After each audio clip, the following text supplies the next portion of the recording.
I stepped through the front door, dripping from the rain, water sliding off my jacket and pooling on their perfect floor. My hands were shaking from the cold by the time I hit the living room, the kind of place that looked more like a museum than a home. The chandelier alone probably cost more than my old pickup truck. Miranda's voice cut through the quiet like a hiss. She said my name the way people talk to a stray mutt that somehow slipped past security. "Tyler," she muttered, sharp and low, glancing at the marble tiles like I had just tracked in mud. "You are drenched," she said, disgust curling around every word. Before we continue, please subscribe to stay updated on our latest stories. Victoria, smiling at some guy in a navy blue suit, reached over and pinched my elbow. That fake, polite kind of touch people use when they are embarrassed by you. "Let us not make a scene," she whispered through her teeth, her diamond rings flashing like headlights. Richard was standing by the fireplace, a glass of whiskey in one hand, surrounded by a few men in tuxedos who laughed at whatever joke he had just told. Without even looking my way, he said, "Let us take this to the study." I followed him down the hall, feeling like I was walking into a courtroom. "Our daughter collapsed," I said before he could close the door. "The doctor says it is a congenital heart defect. She needs surgery within 48 hours, and they want a deposit before they will even schedule it." That was the first time he turned to look at me. "How much is the deposit?" he asked. 38,200, I said. He sighed, long and heavy, like I had asked to borrow his boat for the weekend. "That is terrible timing," he said, heading toward his desk. "I already wired 175,000 to Preston's wedding coordinator. Vail and the Tahiti, non-refundable." Preston was leaning against the doorway, tuxedo jacket hanging off one shoulder, hair slicked back like a cheap imitation of Gatsby. "Have you tried Kickstarter?" he asked with that smug grin of his. "That is what regular people do these days." I stared at him a second too long. His grin only widened. Then Miranda appeared again, her voice tight, her tone rehearsed. "This is not the right time, Tyler. You cannot just hijack Preston's engagement party. Honestly, the fact that you do not have health insurance is embarrassing." I just stood there, soaking wet, silent. "You made your choices," she added. "You have to live with them." That was when I took off the Rolex watch they had given me last Christmas, the one I'd barely worn 3 times, and set it down on Richard's desk. "You can have this back," I said. "Emma is not a bill you get to skip." Victoria appeared in the doorway again, a glass of white wine in hand, her voice soft and detached. "We can regroup after the weekend," she said. Richard was already scrolling through his phone, not even pretending to listen. I stood there, still dripping, still shaking, but it was not from the rain anymore. Nobody said a word, so I turned and walked out, past the caterers with their silver trays, past the string quartet, past the champagne tower built for Preston like he was some kind of prince. Outside, the rain had stopped, but my boots squelched with every step down the stone path. I pulled out my phone, typed a message to the surgeon, working on it. Then I hit send. Right there, on their perfect front steps, I made myself a promise. I would never ask that house for help again. I was still standing in their driveway when the porch light flickered, half burned out, casting a weak yellow glow over me. I stood under it, dripping onto the concrete, trying to figure out what the hell I was supposed to do next. By 3:47 in the morning, I was sitting at my kitchen table with a notebook, my phone, and a mug of cold coffee that had gone bitter hours ago. I called 3 banks, 2 credit unions, even my old union rep from back when I was doing drywall for school projects. Every call sounded the same.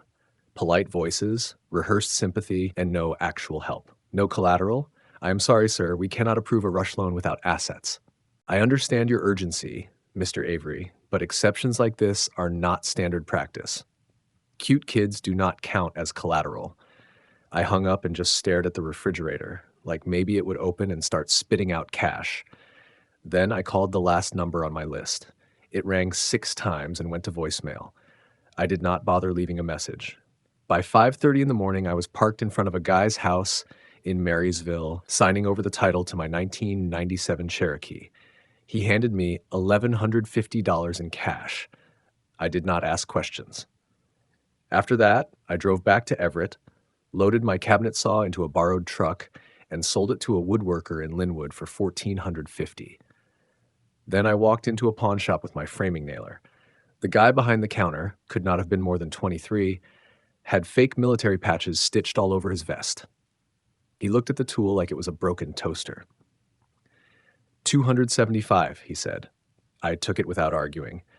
By the end of that morning, I had scraped together a little over $10,000, and somehow it still felt like I was drowning.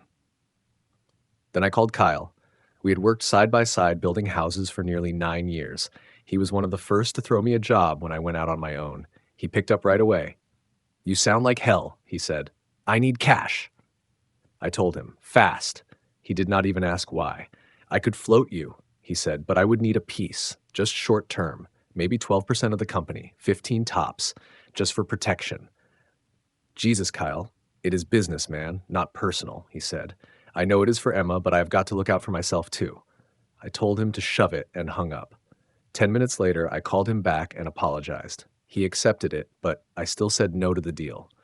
By 6:15 that morning, I was back in my kitchen, leaning hard against the counter like it was the only thing holding me upright, when I heard a knock. It was light. Cautious, almost guilty. I opened the door, and there they were. My dad stood in his work coat, hat in his hands. My mom had her hair pinned tight, the way she always did when she was bracing for something heavy. Dad stepped inside slowly and took off his hat like we were paying respects at a gravesite. Neither of them said a word at first. Mom walked straight to the coffee table, pulled a thick manila envelope from her purse, and dropped it onto the wood. It landed with a flat, solid slap. "We sold the fifth wheel," she said. I blinked. "What?" "The trailer," she repeated, calm but tired. "The big one. Hauled it out to Wenatchee last week. Your father sold the bass boat, too." My mouth hung open, but no words came out. "There's $38,200 in there," Dad said finally, his eyes fixed on that envelope like it might catch fire. "Some in cash, the rest cashier's checks. Should cover what you need." "I can't take that," I said, shaking my head.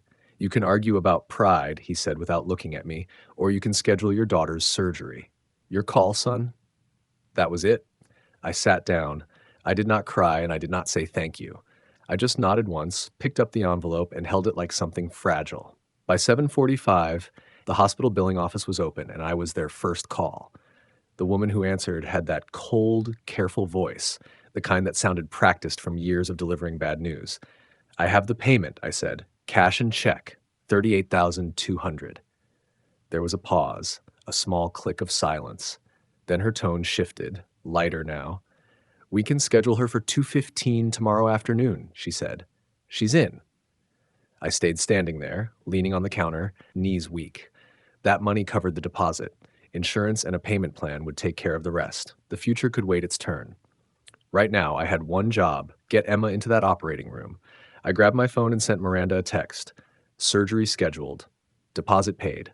A few seconds later, her reply came through, a single thumbs up emoji.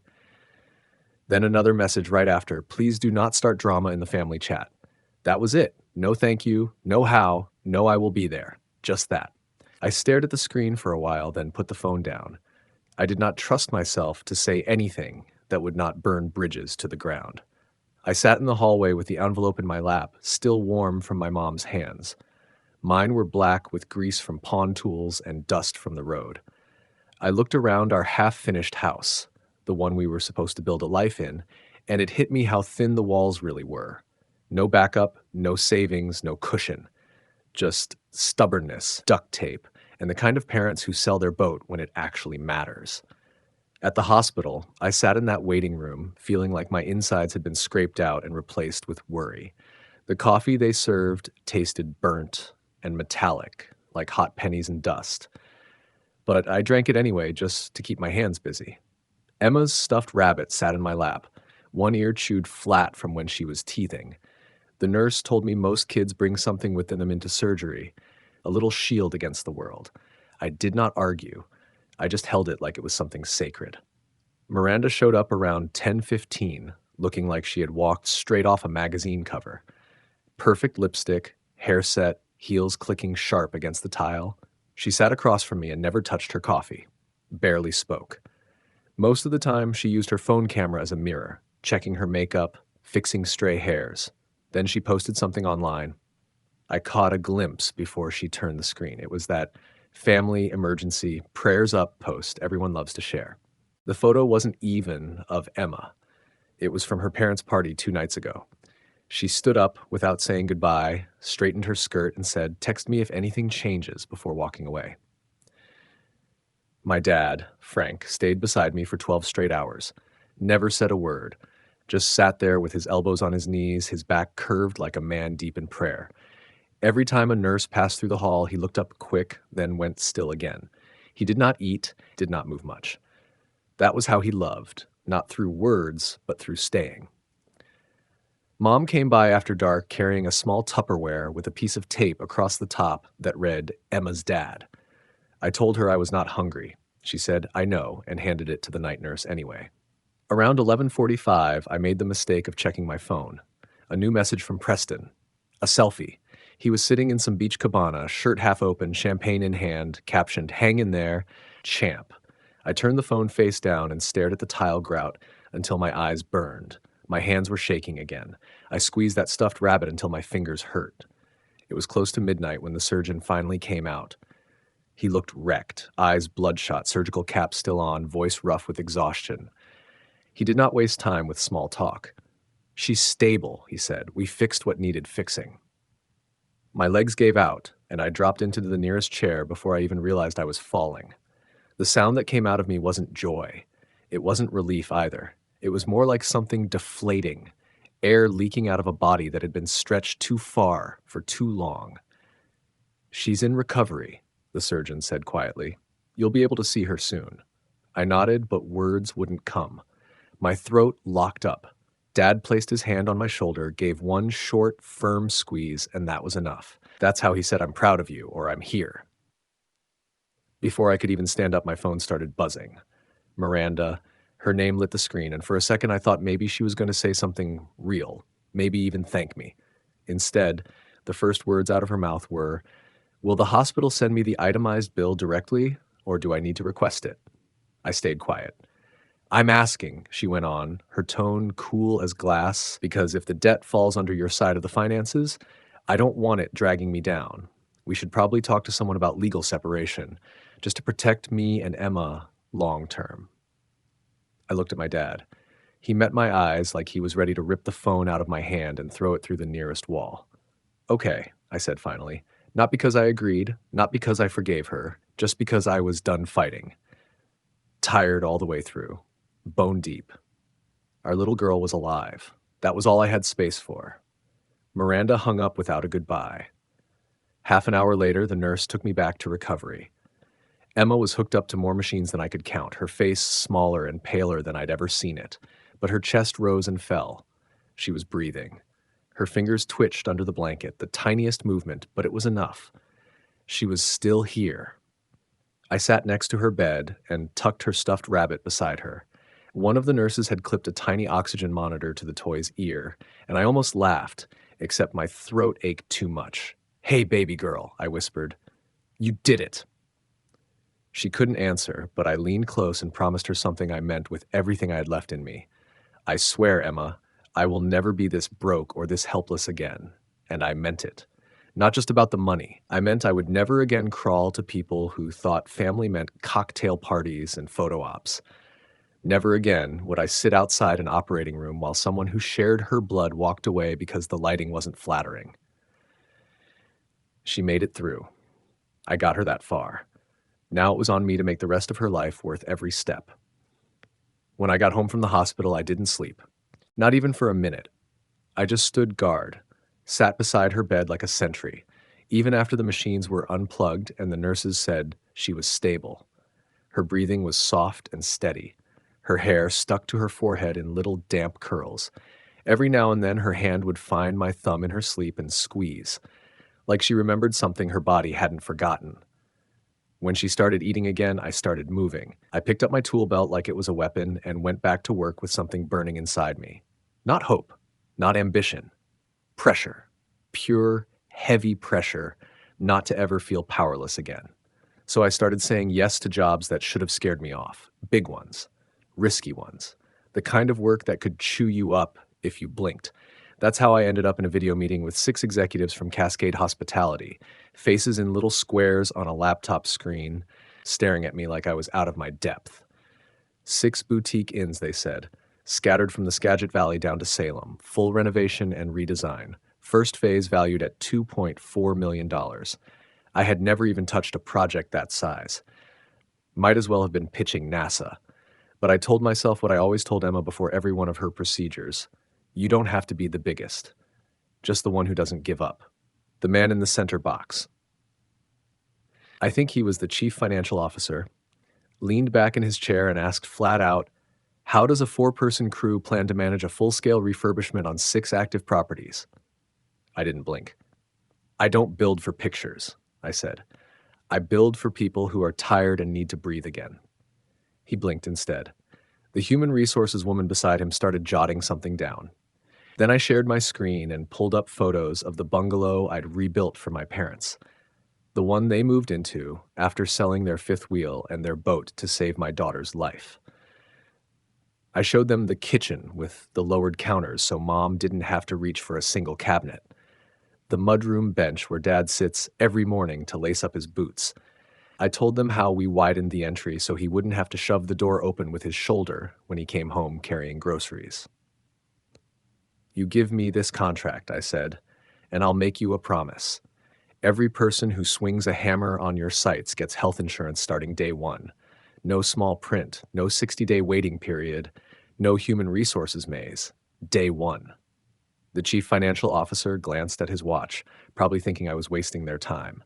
But the woman from marketing, the one who hadn't said a word all meeting, stopped tapping her pen when I held up a drawing to the camera. It was a sketch of a lobby, nothing fancy, comfortable chairs, no fake greenery. A quiet corner meant to actually be quiet, not just look it. Real. I know I don't look like much on paper, I said, but paper didn't build this company. Stories did. Some families pay for centerpieces. Others sell their boats. I'm the kind of builder who knows which story matters. Silence followed. Just screens, blinking cursors, and unreadable faces. Then the meeting ended. No promises. No feedback. Just the quiet click of disconnection. The meeting ended with that awkward video call chime and a spinning wheel that felt like judgment. For a minute, I just sat there staring at the empty screen, convinced I'd tanked it completely. I went outside to clear my head and ended up fixing Emma's birdhouse. The perch was cracked and the roof leaned like it had given up. It didn't matter. I needed to build something that day. Something small, something I could actually finish, not another job worth $2 million. Next morning, I packed up before sunrise and drove to Linwood to finish a flooring project. My knees screamed from crouching so long, but I kept at it.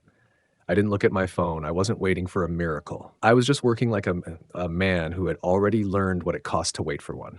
That night, when Emma asked if her birdhouse was fixed, I told her, yeah, roof's tight, new perch, good as new. She smiled, sleepy and soft, her little arms still marked with bruises from the IVs. Can we paint it? She asked. Tomorrow, I said. You can be the paint boss. She grinned at the title like it was some kind of royal appointment, and right then I wanted that Cascade Hospitality job more than I'd ever wanted anything. Not for the paycheck. Not for the name. For her. Because if I got that job, I'd never have to ask anyone for help again. Especially not people who needed marble floors and champagne glasses to feel like they cared. 3 days later, while I was eating cereal at the counter, still wearing my work boots, an email came through. Subject line, Notice of Award. I didn't open it right away, just stared at it like it might explode. Emma sat across from me, swinging her legs and chewing on a marker cap. Can I be the paint boss?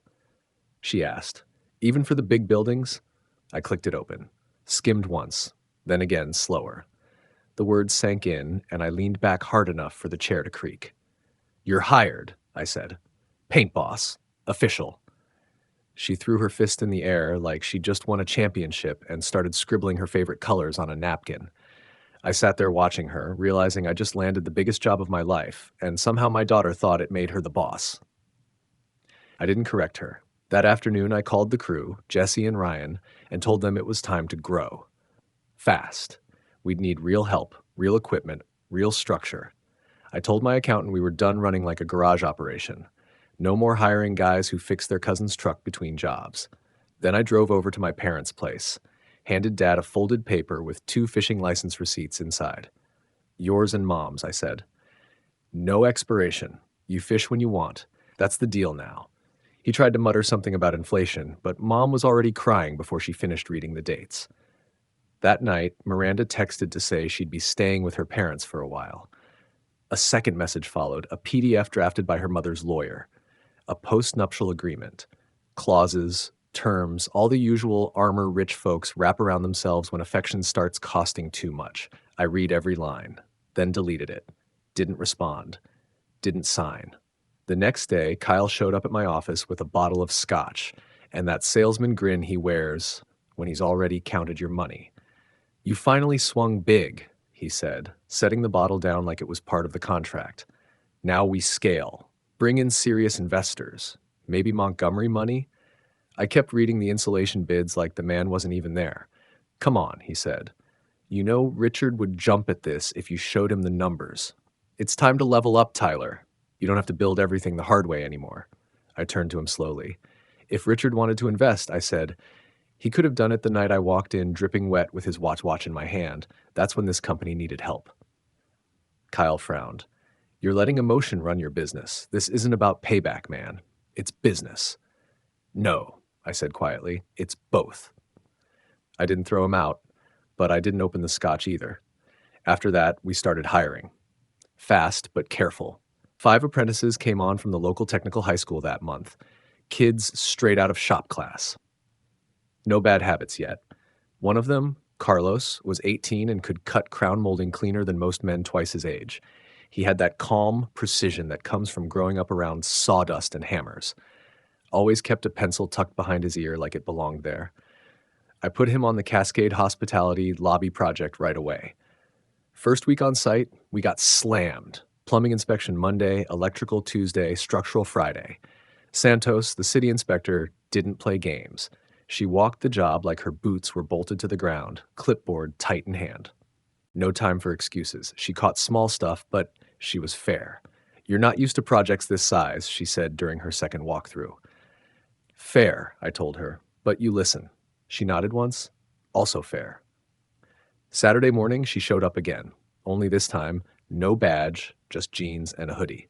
She knocked on the trailer door at the site and pointed straight at one of our subcontractors. That guy cuts corners, she said flatly. He's got 3 violations on record. He's and fire him before he wrecks your profit. I fired him that same night. Later, I was back at the kitchen table surrounded by stacks of invoices and estimate sheets. Emma sat beside me with her crayons and a pile of superhero stickers spread across the table. Every once in a while, her collar would slip, and I'd catch a glimpse of the thin scar down her chest. Just a faint line now, but to me it was a compass.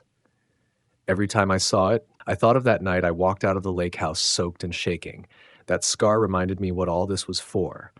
Why I kept turning down money that came with strings attached and men in suits who talked about families like balance sheets. Dad? Emma said, tapping my hand. Do we own the paint store now? Not yet, I told her. But I got you a budget. She laughed and went back to drawing, a purple hotel with hearts in every window. We'd just finished our second Cascade Hospitality property in the Skagit Valley when the article dropped. I didn't even know it was coming until Ryan, my foreman, walked over holding his phone out. You seen this yet? He asked. I took it from him and read the headline across the top. Builds that heal. The contractor turning pain into purpose. Halfway down the piece, there it was. My quote. Just one line, printed in bold. My in-laws picked a party over my kid, and that's when I changed. Out of everything I'd said, that was the one they pulled. By noon, it was everywhere. Local reposts, then Olympia outlets, then a regional podcast. By the next morning, producers from shows I'd only ever seen playing in hospital waiting rooms were filling my inbox. Daytime interviews, public radio, one national feature. I turned most of them down. Said yes to a few. But I made one thing clear every time. The story was about Emma and the crew. Not me. Not the drama. Not some feel-good, hero dad nonsense. I didn't want pity. I wanted people to understand what it meant when some families sold their boats while others sipped champagne. I knew it might scare off a few future clients, maybe even tick off someone at the permit office. But I did it anyway. Telling the truth had already cost me enough. I figured it was time it paid something back. 3 days later, I got a direct message from Nicole, Preston's wife. It was short and to the point. I thought you should see this. She attached screenshots, a bank portal showing a full refund on the Vail wedding package dated early July, about 7 weeks after that party, the same time I was pawning my tools and selling my Cherokee. Another image showed Preston's name on a purchase agreement, a 24-foot wake boat bought July 18th. Nicole wrote, "He told me the wedding coordinator had a no refund policy. Turns out she gave him a full refund and a loyalty discount. He used the money to buy a toy. I'm filing. Once you see a man clearly, you can't unsee it." I stared at that message for a long while, not sure what to say. Finally, I typed, "I'm sorry." "And I mean that." She replied a minute later, "I know." That was all. A few days after that, my accountant came by and dropped a thick manila folder on my desk. "You're going to want to read this sitting down," he said. Inside were printed emails, Kyle's name all over the headers. The messages were addressed to Richard Montgomery. He'd been offering to funnel Cascade Hospitality's next phase into a new shell company he'd quietly registered behind my back, for a cut, of course. The subject line, leverage. I sat there for a full minute, still as stone. Then I buzzed the front desk and told them not to let Kyle leave the building. 5 minutes later, he strolled in like it was any other Tuesday, smiling like we were about to talk fixtures or headcounts. I closed the office door and stayed on my feet. "Who the hell are you?" I asked.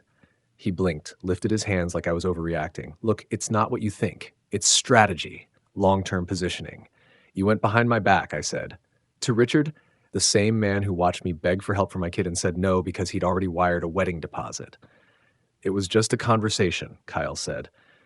"You're getting emotional again." Wrong words. I opened the folder and slid it across the table. "That's your email. That's your name.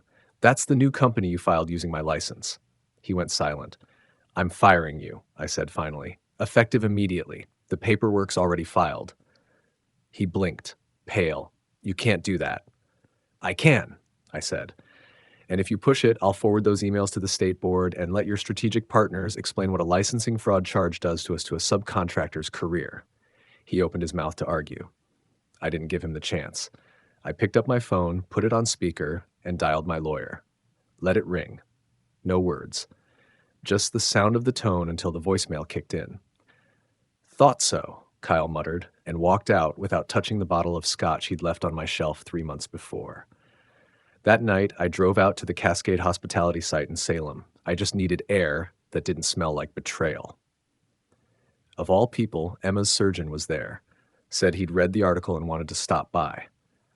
"I wanted to see what you built," he told me. "Looks like a man turned a corner." I shook his hand and nodded, too choked up to respond. That one sentence hit harder than I expected. Later that same night, Miranda posted one of her cryptic Instagram stories, a stock photo of clasped hands with the caption, "I stand with families." A text followed right after. "Can you take that article down? It makes everyone look bad." I read it twice, set the phone face down on the workbench, and left it there. I didn't respond, didn't need to. The following Monday, I signed a lease on a building in Bellingham. It was nothing fancy.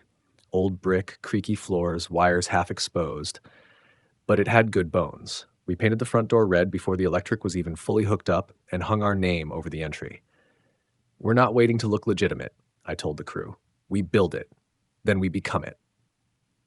We opened in April, hired locals, brought on every apprentice full-time with the same deal as the senior guys. Health insurance from day one. No fine print, no waiting period, no bait and switch. Even when the bids came in high, I held the line. Because I remembered what it felt like sitting in a hospital chair wondering how the hell to pay for my daughter's surgery. By September, we'd launched a second shop in Portland. Same model, same red door, same promise. Word started to spread. If you swing a hammer for us, you matter. That's when I started the Emma Fund. I didn't want some glossy PR campaign or charity gala. I just wanted to make sure no father like me ever had to pawn his tools or sell his truck to save his child's life. We held our first fundraiser inside a half-gutted community center we were renovating. Folding chairs, cheap pizza, a donation bucket passed hand to hand. Some people wrote checks. Others dropped in $20 bills.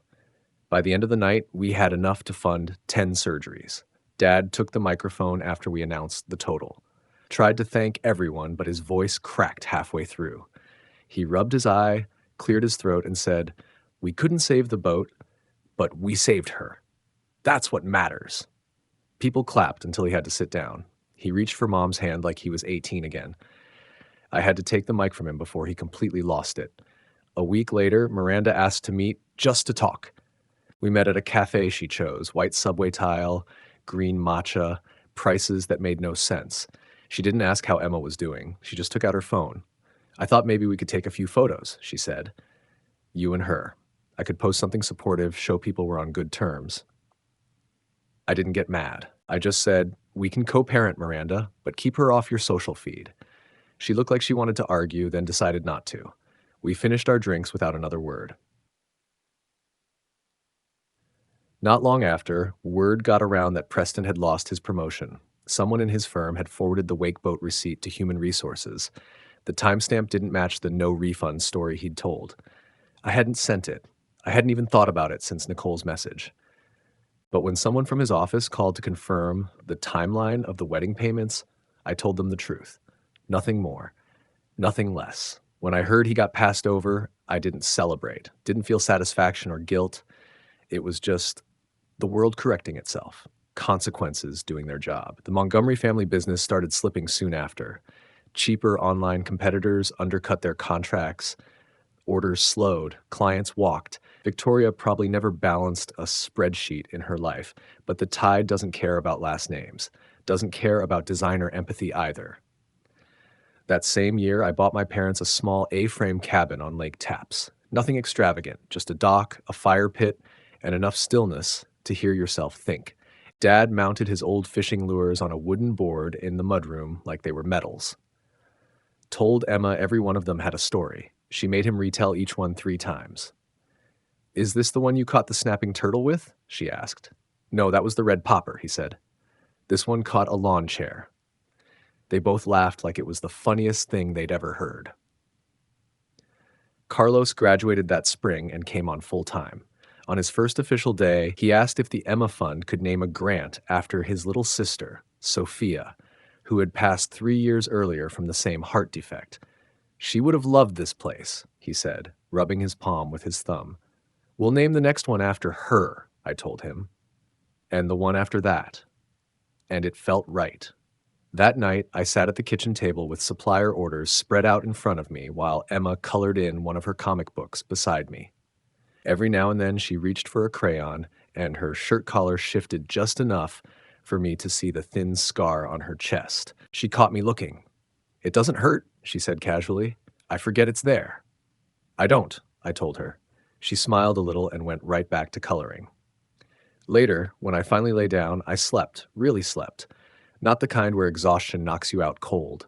Not the kind where you wake up still clenched, mind racing through what bills might bounce next week. Just normal, quiet sleep. The kind where your body isn't waiting for the next blow. No dreams. No late-night emails. No replaying old arguments. Just stillness. The next morning, my assistant buzzed the intercom. "Richard and Victoria Montgomery are in the lobby." I didn't flinch, didn't sigh, just said, "Send them in," and kept my hands flat on the desk so I wouldn't curl them into fists. They came in slowly, careful, deliberate steps like they were moving through a minefield. Richard wore a blazer that didn't fit right, too tight at the shoulders, sleeves riding up his wrists. Victoria was dressed in beige from head to toe, holding a designer bag that tried too hard to look expensive. But money had already left the building. I could see that plain as day. Neither of them sat. "We didn't want to do this here," Richard said, smoothing a hand over the back of the chair like touching it might count as humility. "But we're out of time," Victoria added, her voice polished but worn thin. Richard cleared his throat. "The bank's taking the house. Maybe next month. Maybe sooner. We need $142,600 to make it right." He still couldn't look me in the eye. "We figured family sticks together in hard times." I let the silence hang, long enough for them to feel it. Then I tapped my phone, scrolled to a saved voicemail, and pressed play. Victoria's voice filled the room, cold and crisp. Tyler is irresponsible. It's not our job to rescue people who make poor financial choices. Then Richard's voice followed. We have our own priorities. I let it run to the beep before setting the phone down on the desk like a piece of evidence. Do either of you know what color Emma's rabbit is? I asked, looking right at them. Victoria blinked, confused. What? The rabbit, I said. The stuffed one she held going into surgery. Do you know what color it is? Nothing. Did either of you come see her after the surgery? I asked. Not the next day? Not the next week? Ever? Still silence. I reached into my drawer, pulled out an envelope, and slid it across the desk. Inside was a cashier's check for $142,600 with a printed transfer receipt on top. Richard stared at it like it might bite him. His hand trembled when he picked it up. This isn't forgiveness, I said. This is me buying my peace. After this, we're done. They both nodded, almost perfectly in sync, like they'd practiced the gesture in the car before walking in. Richard slipped the check back into the envelope, careful, almost reverent, as if creasing it wrong might cost him the last bit of pride he still had. Victoria opened her mouth. I always meant well, Tyler. I know it doesn't seem like it, but... Save it, I said, cutting her off. Spend those words on someone who needs them. I've got a meeting. She shut her mouth and gave a small, helpless nod. Then they turned and left, quiet as ghosts. When the door clicked shut behind them, I just stood there. The hum of the building filled the silence, phones ringing down the hall, footsteps echoing off tile, the air system clicking on overhead. I let it all sink in. For the first time since that night, I stood drenched on their marble steps. Something in my chest eased. Not a cinematic swell of relief, just an unclenching. A quiet space where anger had lived for years. I sat down and looked at the chair across from me. The one Richard couldn't bring himself to sit in, and then I reopened my laptop. Unpaused the meeting reminder I'd snoozed when they arrived. Business didn't stop just because someone else was finally learning what consequences feel like. The company picnic came a few weeks later, first warm Saturday of spring. Out at Silver Lake, under a sky so clear it looked painted. We rented the pavilion, hung a cheap banner, and made sure every kid got a t-shirt and a fishing pole, whether their parents ran payroll or poured concrete, no exceptions. No hierarchy. Dad sat up by the water with a folding chair and a cooler full of sodas, showing half the crew's kids how to tie a clinch knot. He didn't say much, just pointed, demonstrated, and waited while they tried to copy him. That was how he taught. Quiet, patient, solid. And for the first time in a long time, everything around me felt steady. Not perfect, just steady. When the kids tied their knots wrong, Dad never corrected them harshly. He'd just nod once and say, "Yep, now do it again." That was his version of praise. Patient, steady, the kind that teaches without words. Emma sat cross-legged beside him in the grass, looping and re-looping her fishing line until her fingers turned red. After lunch, she caught me off guard. "Why do I have one set of grandparents who come to everything," she asked, "and another set that never does?" The sunlight hit her face just right. Bright, serious, too grown for her age. I said, "Because some people show up, and that's the kind that counts." She nodded once, no follow-up questions, and right then I knew she was going to be all right. She wasn't waiting for anyone to change anymore. Miranda and I had settled custody the quiet way. No courts, no lawyers, no shouting, just a calendar taped to the fridge and 2 phones that kept things polite. She'd opened a salon a couple towns over, started posting less, stopped sending me screenshots every time my name showed up online. We never signed the post-nup, never needed to. Once everything centered back on Emma, the rest of the noise faded on its own. I heard Kyle landed at a small shop in Beaverton. Low-budget operation, mostly finishing work. When people asked why we weren't partners anymore, I didn't bring up the emails or the shell company. I just said, we took different roads, and left it there. Let folks invent their own versions of the story. Santos came to the picnic, which honestly surprised me. She showed up with her son, 9, maybe 10, carrying a tackle box covered in dinosaur stickers. She handed me a soda and said, "You built a crew that actually gives a damn. That's rare in this trade." I told her, "You gave me a real shot when you could have buried me. I never forgot that." She smiled, then walked back to the shoreline where her boy was trying to bait a hook upside down. A few days later, I got an email from a realtor. No message, just a link. I clicked it. The Montgomery Mansion, 12,000 square feet, needs updating. The note said motivated seller in bold.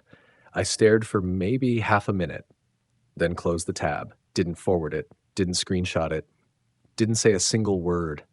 It wasn't my fire to start. I had better things to build.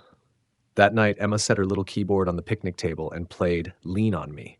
Slow and proud, missed a few notes, but nobody cared. The sound carried across the park, soft and imperfect, and people just stopped. Fishing poles stilled midair, conversations trailed off, phones went dark. For those 2 minutes, everything was still. On the drive home, she fell asleep in the back seat, head turned toward the window. There was a streak of marshmallow on her cheek from the s'mores station, grass stains on her shirt, and one shoelace tied shorter than the other. Her scar showed just above the collar. I looked at her in the rearview mirror and thought, This is the life I was supposed to build. Now I'm 58, telling you this from a backyard that smells like charcoal and sunscreen. But back then, I was 34, still green, still dumb enough to think family was just bloodlines and last names. Turns out it's not. Family's a verb. Something you do or you don't. Dad stood at my grill wearing his old Seahawks cap, showing Maya, my 7-year-old granddaughter, how to flip a burger without pressing out the juice. She looked up at him like he was teaching rocket science, then said, "Dead serious, Mom says you have to let it sizzle longer or it cries." He laughed so hard he almost dropped the spatula. "Well, I guess I've been making emotional burgers my whole life," he said. Inside, Mom and her church friend Dorothy were in a full-blown debate about potato salad. Celery seed versus no celery seed, like the fate of humanity depended on it. I didn't argue. I just let them win. I like peace, and I like eating. By the time you've buried a few, you learn which hills are worth dying on. Carlos came through the back gate carrying a box of kites, his little boy trailing behind with paint on his cheek. Right behind them was Santos, folding chair in one hand, cooler in the other. She picked a spot under the oak tree like she owned the place. And honestly, she kind of did. None of this would have existed without her giving me that first shot. The rest of the crew trickled in one by one. Some brought their families, some just came solo with store-bought cookies or a six-pack. Nobody showed up empty-handed. That was our only rule. Halfway through the afternoon, Miranda appeared by the fence holding a foil-wrapped cake pan. "Chocolate," she said, "Emma's favorite." I walked over, took it from her. "Appreciate it." She nodded. "I won't stay." "You're welcome to," I said. She gave a small smile. Not quite happy, not quite sad. "This works better." And she was right. We'd figured out how to be decent without being anything else. And that was enough. Emma ran over, grabbed the cake, hugged her mom quick, and bolted back to the porch without looking back. No hesitation. Just comfort. The kind that comes when the hard parts are already behind you. Inside the hallway, near the family photos, there's a plaque hanging for the Emma Fund. It's covered with names now. People I've met, and plenty I haven't. 12 more kids got their surgeries this past spring, and our crew built porches for every one of their families, no charge. One mom mailed me a thank you card with her kids' drawing, a heart holding a hammer. It's still pinned to the corkboard in the office. Nicole still sends us a Christmas card every year. Her boy's getting taller. Wild hair, missing teeth, joy all over his face. Preston isn't in the pictures. I don't ask. I don't go looking for ghosts.